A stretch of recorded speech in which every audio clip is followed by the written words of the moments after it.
Hey guys, a while back I made a aquarium tour video and showing you all my betta fish supplies, and at the same time I made one for my hamster, and for some reason I never uploaded it, so I thought I would do another one because I have a lot more hamster supplies now. And tell me if the quality on this is okay. I'm filming on my iPod instead of my camera, but they both record in 720. But by the time I get it through Movie Maker it goes down to like 480. So I'm just going to try to not cut this video up at all and just upload it directly, and hopefully that'll work. So I will get started. First I will show you all the treats I have for him. I know these are dog treats, but I know a lot of people that give dog treats to their hamster. These are canine carryouts, bacon flavor, and he really likes those. I've got KT alfalfa nibblers and berry.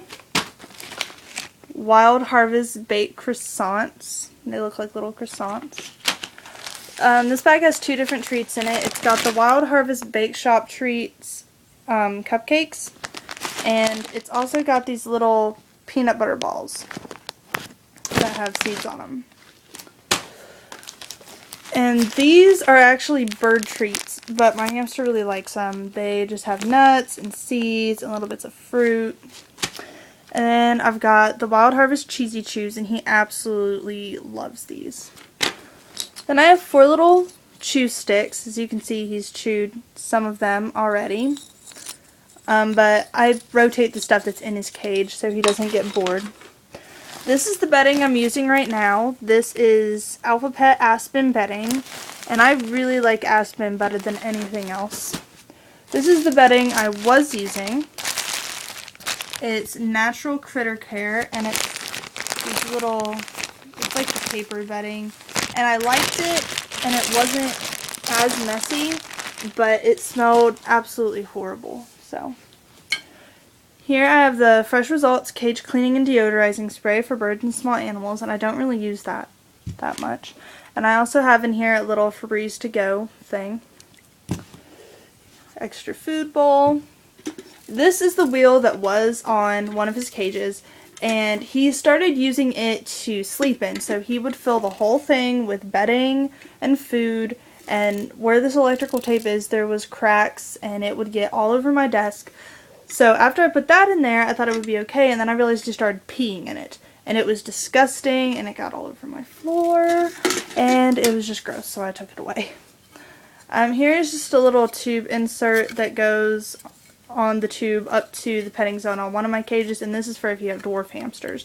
It's a smaller opening, but I don't have dwarf hamsters. So here is just an extra tube that came with my Critter Trail tube kit. And I just don't use it. Here's an extra little stopper to go on the side of a cage. I was using it until the other day. And this is a stopper for the petting zone. Here is some litter. This is what I keep my food in. I don't remember the brand name of the food, but that is what it looks like. It's got little pieces of dried papaya and pumpkin seeds and all kinds of good stuff. So it's not just boring for him. This is a Twizzlers tub that I kind of brought him home in. I brought him home in a little box, but he chewed out of the box. So I got this, and I also used this to take him to Georgia this summer. And the reason why it's dirty is because my friend just used it to take his new Daegu home. And the last few things I have, I've got a little coconut house that I used to use as Heidi home. Got a little towel, just in case. We got these Hearts Absorbent cage liners that I haven't used since I got them. And I've got some tissues that I put in his cage so he can burrow with them. So now I will show you his cage. This is the first cage I ever had for him. There's some tubes that come out of the ground, 3 little tubes, and this tube leads up to this little balcony, which leads up to this tube that goes up to the petting zone. Also down there, I've got a little food bowl that I put his treats in, water bottle, and the wheel is back there. And he really only uses this cage to run on the wheel. He like never comes over here. So then here's the tubing that I've got connecting the 2 cages. Here's the cage he spends most of his time in. This is where the wheel used to be, but I took it out. And in here, there's a little slide that goes up to where the wheel is, and over there in that corner, I put his little hamster potty.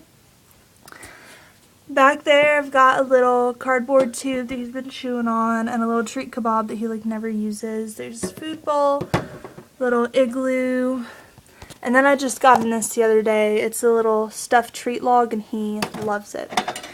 So then this tube up here goes up to the petting zone where he sleeps and stores all his food.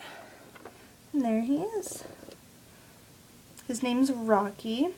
He's a kind of orangish, cream and white Syrian hamster, and he's just absolutely lovable. I've never had any problems with taming him.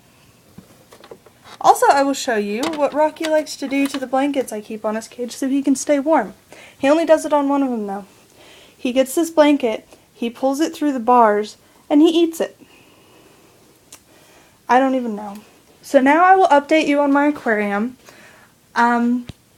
I completely redid the whole aquarium, took all the water out, got blue gravel, blue background, and all kinds of natural looking plants and stuff, just because I really wanted it to look more natural. So back there is my blue veil-tail quimby, and there's my multicolored crown-tail sweetcoon, and I regret to inform you that Calypso is no longer with us. He was a gorgeous fish, and I think my tank got really messed up when I brought 6 little ghost shrimp home on Halloween, and they were in there about 2 weeks and they all started dying off.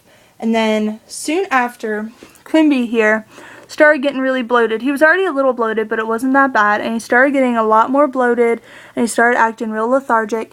And then Sweetcoon and Calypso both were getting the slimy stuff on their tails, and I was doing water changes and stuff, it just wouldn't go away. And then one day I came home from work, he was fine in the morning, but when I came home from work, Calypso was laying on the bottom of the side of the tank and he was breathing really, really heavy. So I put him in a little cup and I rubber banded him up here, and when I came back in the morning, he was dead. So, but good news is I got a new fish. I'm keeping him in this little tank for a few weeks just to make sure he's okay, and I don't have a name for him yet. But here he is. He is a bright orange veil-tail, and I think he is so unique and so pretty. And yeah, that is about it. So thanks for watching, guys, and comment and subscribe.